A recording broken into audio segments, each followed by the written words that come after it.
Une fois de plus, Totalement Hand a été un grand succès, et ce malgré une météo quelque peu capricieuse. Cette manifestation est avant tout un tournoi de découverte et d'initiation. Un tournoi placé sous le signe du plaisir et du partage. Ça s'appelle la 5e édition du Totalement Hand.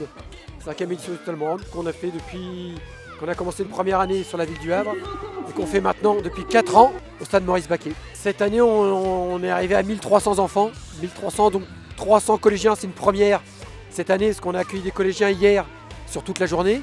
Et cette année, bien sûr, on accueille les primaires qui sont à l'origine du projet. On arrive à 1000 enfants répartis sur 9 communes. Le but, il est multiple. À la fois, c'est de réintroduire la pratique du handball au niveau du système scolaire en général, puisqu'on touche maintenant les collégiens. Et puis à terme, bien sûr, pour le club de Gonfreville, de pouvoir récupérer ou susciter l'envie à des enfants de venir jouer au handball.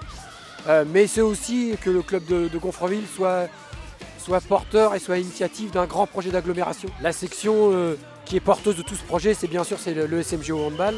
Il y a une quarantaine de bénévoles qui participent au projet. Et puis surtout, derrière ça, au regard du nombre d'enfants, parce que c'est plus de 1000 là aujourd'hui, c'est des dizaines et dizaines de parents, tous les enseignants, et puis tous les services techniques et logistiques de la ville. Qu'est-ce qu'on peut rajouter? Tout le monde en short, et puis c'est parti pour une belle et grande journée. Le mini-hand est une version simplifiée de son grand frère, le handball, ce qui le rend plus accessible pour les jeunes.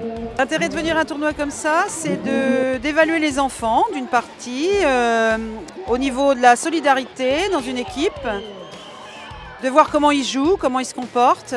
Et bien souvent, on est surpris et agréablement surpris du comportement des enfants.